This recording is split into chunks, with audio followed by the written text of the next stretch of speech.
ಕಾನೂನಿನ ಚೌಕಟ್ಟಿನೊಳಗೆ ಶಾಂತಿಯುತ ದಸರಾ ಆಚರಣೆಗೆ ಶಾಸಕ ಡಾಕ್ಟರ್ ಮಂತರ್ಗೌಡ ಮನವಿ. ವೈಯಕ್ತಿಕ ವಿಚಾರಗಳಿಗೆ ಆಸ್ಪದ ನೀಡದೆ ಕಾನೂನಿನ ಚೌಕಟ್ಟಿನಡಿಯಲ್ಲಿ ಶಾಂತಿಯುತ ದಸರಾ ಆಚರಿಸುವಂತೆ ಮಡಿಕೇರಿ ಕ್ಷೇತ್ರದ ಶಾಸಕ ಡಾಕ್ಟರ್ ಮಂತರ್ಗೌಡ ಕರೆ ನೀಡಿದರು. ಸೋಮವಾರ ಮಡಿಕೇರಿಯ ಖಾಸಗಿ ಹೋಟೆಲ್ ಸಭಾಂಗಣದಲ್ಲಿ ನಡೆದ ಮಡಿಕೇರಿ ನಗರ ದಸರಾ ದಶಮಂಟಪ ಸಮಿತಿ ಸಭೆಯಲ್ಲಿ ಮಾತನಾಡಿದ ಅವರು, ಮಡಿಕೇರಿ ದಸರಾ ಮೈಸೂರು ದಸರಾಕ್ಕಿಂತ ವಿಜೃಂಭಣೆಯಿಂದ ನಡೆಯುತ್ತಿದ್ದು, ವೈಯಕ್ತಿಕವಾಗಿ ಹಾಗೂ ಸರ್ಕಾರದ ವತಿಯಿಂದ ಸಂಪೂರ್ಣ ಸಹಕಾರ ನೀಡುವುದಾಗಿ ಹೇಳಿದರು. ದಸರಾದಲ್ಲಿ ನನ್ನ 2021ನೇ ಮುಂಚೆ ಬಂದಿದ್ದ ಚಿಕ್ಕ ಮಕ್ಕಳಿದ್ದಂತ ಸಂದರ್ಭದಲ್ಲಿ, ಬಟ್ ವಿಶೇಷವಾಗಿ 21ನೇ ಇಸ್ವಿಯಿಂದ ನಿರಂತರವಾಗಿ ನಿಮ್ ಜೊತೆ 22ನೇ ಇಸ್ವಿಯಿಂದ ನನಗೆ ಗೊತ್ತಿರೋಂಗೆ ಮಡಿಕೇರಿ ದಸರಾ ಇಷ್ಟು ಖುಷಿಯಲ್ಲಿ, ಇಷ್ಟು ಕಾಂಪಿಟೇಟಿವ್ ಅಲ್ಲಿ ಮೈಸೂರು ದಸರಾನು ಈ ಮಟ್ಟಕ್ಕೆ ನಡೆಯೋದಿಲ್ಲ ಅಂತ ನನ್ನ ಅಭಿಪ್ರಾಯ.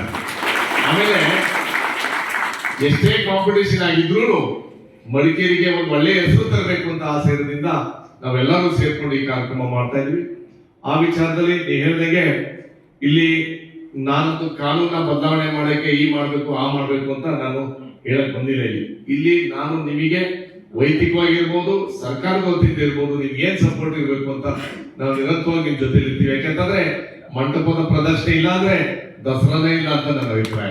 ಆ ವಿಚಾರದಲ್ಲಿ ನಿಮಗೆ ಯಾವ ರೀತಿ ಸಪೋರ್ಟ್ ಮಾಡಬೇಕು, ಲಾಸ್ಟ್ ಟೈಮ್ ಒಂದು ಮೀಟಿಂಗು ಕರೆದು 2 ವರ್ಷದಲ್ಲಿ ನಾವು ಒಂದು ಮೀಟಿಂಗ್ ಕರೆದು ಯಾವ ರೀತಿ ಅಂತಂದ್ರೆ, ನೀವು ರೂಟ್ಗಳೆಲ್ಲ ತೀರ್ಮಾನ ಮಾಡಂತ ಸಂದರ್ಭದಲ್ಲಿ ಪ್ಲಸ್ ಎಲೆಕ್ಟ್ರಿಕಲ್ ವ್ಯವಸ್ಥೆಯಲ್ಲಿ ಏನೇನು ತೀರ್ಮಾನ ಅಂದ್ರೆ ರೂಟ್ ಹೋಗಂತ ದಾರಿಲಿ ಯಾವ ರೀತಿಲಿ ಅನುಕೂಲ ಆಗಬೇಕು ಅಂತ ನನ್ ಗೊತ್ತಿರಿಗೆ ಒಂದು 2-3 ವಾರದೊಳಗೆ ಅದನ್ನ ಕೊಟ್ರೆ ನಮ್ಮ ಪೊಲೀಸ್ ಸಿಬ್ಬಂದಿಗಳು ಪ್ಲಸ್ ಚೆಸ್ಕಾಂ ಇರ್ಬೋದು, ಬೇರೆ ಬೇರೆ ಇಲಾಖೆಯವರು, ನಮ್ಮ ಮುನ್ಸಿಪಾಲಿಟಿ ವತಿಯಿಂದ ನಿಮ್ಮ 10 ಮಂಟಪದ ದಾರಿಲಿ ಹೋದಂತ ಸಂದರ್ಭದಲ್ಲಿ ಏನೇನು ವ್ಯವಸ್ಥೆಗಳು ಆಗಬೇಕು ಅಂತ ಸರ್ಕಾರದ ವತಿಯಿಂದ ಇದ್ದಂತ ಸಂದರ್ಭದಲ್ಲಿ ಅದನ್ನ ರೆಡಿ ಮಾಡ್ಕೊಡ್ಬೇಕು ಅಂತ ಆದಷ್ಟು ಬೇಗ ನಮ್ಗೆ ರೂಟ್ಗಳು ಕೊಟ್ರೆ ಮಾಡ್ಸೋಣ. ಮತ್ತೆ ನೀವು ಹೇಳಿದಂಗೆ ನನ್ನ ವೈಯಕ್ತಿಕವಾಗಿರೋದಂತಂದ್ರೆ, ನೀವು ಹೇಳಿದಂಗೆ ಲಕ್ಷ ಒಬ್ಬೊಬ್ಬ ಒಂದೊಂದು ಮಂಟಪ ಖರ್ಚು ಮಾಡ್ಕೊಂಡು ಬಂದಂತ ಸಂದರ್ಭದಲ್ಲಿ ಒಂದು 5-10 ನಿಮಿಷ ಈ ಕಡೆ ಆ ಕಡೆ ಆದ್ರೂ ನಾವು ಅಡ್ಜಸ್ಟ್ ಮಾಡ್ಕೋಬೇಕು ಅಂತ ನನ್ನ ವೈಯಕ್ತಿಕವಾಗಿ ಅಭಿಪ್ರಾಯ.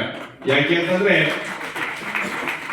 200-300 ಜನ ಒಂದು ಕಮಿಟಿಯಲ್ಲಿ ಸೇರ್ಕೊಂಡು ನಮ್ದೇ ಚೆನ್ನಾಗಿ ಆಗಿರ್ಬೇಕು ಅಂತ ಒಂದು ಆಸೆ ಇರ್ತದೆ. ಮತ್ತೆ ಒಂಚೂರು ಈ ಕಡೆ ಆ ಕಡೆ ನೀವು ಹೇಳ್ದಂಗೆ ಒಂದು ಟೆಕ್ನಿಕಲ್ ಇಶ್ಯೂ ಆಗ್ಬೋದು, ಬೇರೆ ರೀತಿಯಲ್ಲಿ ಆಗ್ಬೋದು. ನಾವು ಹೇಳ್ತೇವೆ ಕಾಂಪಿಟೇಷನ್ ಇರಬೇಕು, ಮತ್ತೆ ಎಲ್ಲರೂ ಗೆಲ್ಲಕ್ಕೆ ಅಂತಾನೆ ಆಸೆ ಇರ್ತಾರೆ. ಮತ್ತೆ ಇಲ್ಲಿ ಅದಕ್ಕೆ ನಾನು ಸ್ವಲ್ಪ ಬುದ್ಧಿವಂತ ಆಗಿದ್ದೀನಿ. ನಾನು 12 ಗಂಟೆಗೆ ನೀವೆಲ್ಲ 10 ಮಂಟಪಕ್ಕೆ ವಿಸಿಟ್ ಮಾಡ್ಬಿಟ್ಟು ನಾನಂತೂ ಓಡೋದು, ಯಾಕಂದ್ರೆ ಇವ್ನ್ ಪ್ರೈಸ್ ಕೊಟ್ಟರು ಅವ್ನ್ ಪ್ರೈಸ್ ಕೊಟ್ಟರು ಅಂತ ನೀವು ಹೇಳ್ತಾ ನಾನು ಅದ್ರಲ್ಲಿ, ಯಾಕಂದ್ರೆ ನೀವ್ ಏನೇನು ಮಾಡ್ಲಿ 10 ಗೆಲ್ಲವ್ರೆ ಅಂತ ನನ್ನ ಕಣ್ಣಲ್ಲಿ. ನಮ್ಮಲ್ಲಿ ಇವ್ರು ಚೆನ್ನಾಗಾಯ್ತು ಅವ್ರು ಕಡಿಮೆ ಆಯ್ತು ಅಂತ ನಾನು ಹೇಳಕ್ ಬಂದಿಲ್ಲ, 10 ಚೆನ್ನಾಗಾಗಿದೆ. ಆ ವಿಚಾರದಲ್ಲಿ ಕಾಂಪಿಟೇಷನ್ ಒಂದಕ್ಕಿಂತ ಒಂದು ಜಾಸ್ತಿ ಆಯ್ತಾ ಇದೆ, ವರ್ಷ ಖರ್ಚು ಒಂದಕ್ಕಿಂತ ಒಂದು ಜಾಸ್ತಿ ಆಯ್ತಾ ಇದೆ. ಹುಷಾರಾಗಿ ಮಾಡಿ, ಸೇಫ್ಟಿ ಇಸ್ ಕೀ. ಸಭೆಯಲ್ಲಿ ದಶಮಂಟಪ ಸಮಿತಿಯ ಪದಾಧಿಕಾರಿಗಳು ಹಾಗೂ ದಸರಾ ಸಮಿತಿಯ ಪದಾಧಿಕಾರಿಗಳು ಉಪಸ್ಥಿತರಿದ್ದರು. ಈ ಸಂದರ್ಭದಲ್ಲಿ ವಿವಿಧ ದೇವಾಲಯಗಳ ಸಮಿತಿಯ ಪ್ರಮುಖರನ್ನು, ಶಕ್ತಿ ದೇವಾಲಯಗಳ ಅರ್ಚಕರುಗಳನ್ನು ಸನ್ಮಾನಿಸಲಾಯಿತು. ತಮ್ಮೆಲ್ಲ ಸಹಕಾರಿದ್ರೆ ಮಾತ್ರ ಇದು ಇತಿಹಾಸ ನಿಲ್ಲಿಸಕ್ಕಾಗಲ್ಲ.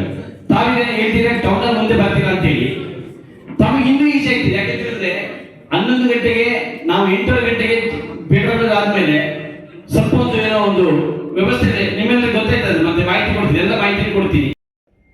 ಅಲ್ಲಿ ಕಾನೂನು ಸಲಹೆಗಾರರಾದ ಒಂದೊಂದು ಅಲ್ಲಿ ಇನ್ಚಾರ್ಜ್ ಇರೋದ್ರಿಂದ ಅಲ್ಲಿ ಯಾವ ತರ ಮಾಡ್ತಾರೆ ಅಂತ ಹೇಳ್ಕೊಂಡು ಮತ್ತೆ ನಾವು ತಗೊಂಡ್ರೆ ಒಳ್ಳೇದು ಅಂತ ನನ್ನ ಒಂದು ಅನಿಸಿಕೆ. ಪೀಠದ ಶ್ರೀರಾಮಚಂದ್ರರು ಹೇಳಿದ್ದೇನೆ, ಆ ಮಿತಿಯಾಗಿ ಬಳಸ್ಕೊಂಡು ಹೋದ್ರೆ ಒಳ್ಳೇದು ನಮ್ಮ ಅನಿಸಿಕೆ.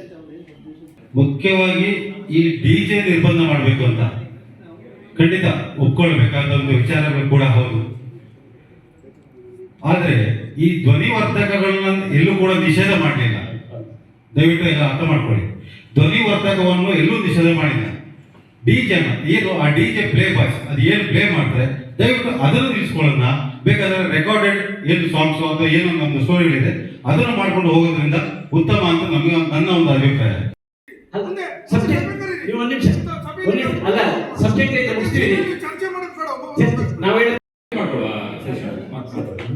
ಸೊ ನಮಗೆ ದಯಮಾಡಿ ಕೋಟೆ ಗಣಪತಿಗೆ ನಿರ್ಧರಿಸಿದಂತಹ ಜಾಗ ಅಲ್ಲಿ ಕೊಡವ ಸಮಾಧಿಗೆ ಎದುರುಗಡೆ 2:30ರಿಂದ 3 ಗಂಟೆಗೆ ನಮಗೆ ಶೋ ಇದೆ. ಖಂಡಿತ ಕಲಾವಿದರ ಮನೆ ಬಿಡಿ.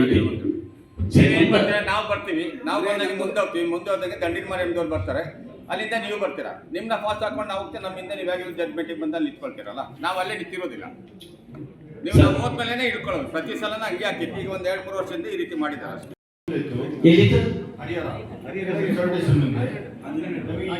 ಆಂಜನೇಯ ಟೆಂಪಲ್ ಈ ಸತಿ ನಮಗೆ ಕಾವೇರಿ ಕಲೆಕ್ಷನ್ ಮುಂದೆ 11 ಗಂಟೆಗೆ ದಯಮಾಡಿ ಈಗ ಅನಿಸಿಕೆ ಇರ್ತದೆ. ಈಗ ಮಡಿಕೇರಿ ದಸರಾಕ್ಕೆ ಸ್ಟೇ ತಂದಿರೋದು ಮಡಿಕೇರಿಯಲ್ಲಿ ಇರುವಂತ ನಿವಾಸಿಗಳು ಆಯ್ತಾ. ವಿರಾಜಪೇಟೆಗೆ ಗೌರಿ ಗಣೇಶ ಉತ್ಸವಕ್ಕೆ ಅಲ್ಲಿ ಯಾರು ಸ್ಟೇ ತಂದಿಲ್ಲ. ಅಲ್ಲ, ಇವತ್ತು ಗಂಟ ಯಾವುದೇ ಊರಲ್ಲಿ ಈ ತರದ ಒಂದು ಪ್ರಾಬ್ಲಮ್ ಇಲ್ಲ. ಇಲ್ಲಿ ಕಾಂಪಿಟೇಷನ್ ಇರೋದೇ ಸೌಂಡ್ ಅಲ್ಲಿ. ಹೌದು. ಅಧ್ಯಕ್ಷರೇ, ನಮ್ಮ ಅಭಿಪ್ರಾಯ ಏನಂತಂದ್ರೆ ಈಗ 10 ರಿಂದ 6 ಗಂಟೆವರೆಗೆ ಆಫ್ ಮಾಡಿಸ್ತಾರೆ. ನಮ್ಮ ಏನು ಕಥಾ ಸಾರಾಂಶ ಇದೆ ಅದಕ್ಕೆ ಮಾತ್ರ ಆನ್ ಮಾಡ್ಕೊಳ್ಬೇಕು, ಬಾಕಿ ಸಣ್ಣ ಈ 6 ಗಂಟೆಯಿಂದ ಅಟ್ಲೀಸ್ಟ್ ಒಂದು 2 ಗಂಟೆ ಆದರೂ ಮಧ್ಯಾಹ್ನ ನಮಗೆ ಆನ್ ಮಾಡುವಂತ ಅವಕಾಶ ದಶಮಂಟಪದಿಂದ ಮಾಡಬೇಕು. ಈಗ ಎಲ್ಲರೂ ಹೇಳ್ತಾರೆ ಇಷ್ಟು. ಈಗ ನಾವು ಯಾವ ಟೈಮಿಂದ ಯಾವ ಟೈಮ್ ವರೆಗೆ ಹಾಕಬೇಕು ಅಂತ ಹೇಳೋದೇ ಕನ್ಫ್ಯೂಷನ್. ಸಂಜೆ 6 ಗಂಟೆಗೆ ಆನ್ ಮಾಡಿ ಬೆಳಿಗ್ಗೆ 6 ಗಂಟೆಗೆ ಆಫ್ ಮಾಡಬೇಕು, ಅಥವಾ ಬೆಳಿಗ್ಗೆ 6 ಗಂಟೆಯಿಂದ ಸಂಜೆ 6 ಗಂಟೆ ಇಡಬೇಕು. ಇದರ ಬಗ್ಗೆ ಒಂದು ನಿಗದಿತವಾಗಿ ಈ ಸಮಯದಿಂದ ಈ ಸಮಯಕ್ಕೆ ಅಂತ ಹೇಳಿ ಅದನ್ನ ಕಟ್ಟುನಿಟ್ಟಾಗಿ ಮಾಡಬೇಕು. ಮತ್ತೆ ದಶಮಂಟಪದಲ್ಲಿ ತೀರ್ಮಾನ ಮಾತಾಡಿದಂಗೆ ಸುಪ್ರೀಂ ಕೋರ್ಟ್ ಆರ್ಡರ್ ಇರೋದು ಬರೀ ಮಡಿಕೇರಿ ಮಾತ್ರ ಅಲ್ಲ, ಭಾರತ ದೇಶಾದ್ಯಂತ ಇರ್ತದೆ. ಆದರೆ ದಸರಾಕ್ಕೆ ಮಾತ್ರ ಸ್ಪೆಷಲ್ ಆಗಿ ಕೆಲವು ಜನ ದಸರಾದ ಬಗ್ಗೆ ಮಾತ್ರ ಮಾತಾಡ್ತಾರೆ. ಈಗ ಪೇಟೆಯಲ್ಲಿ ಈಗ ಗೌರಿ ಬಿಡ್ಬೇಕಾದ್ರೂ ಡಿಜೆ ಹಾಕ್ತಾರೆ.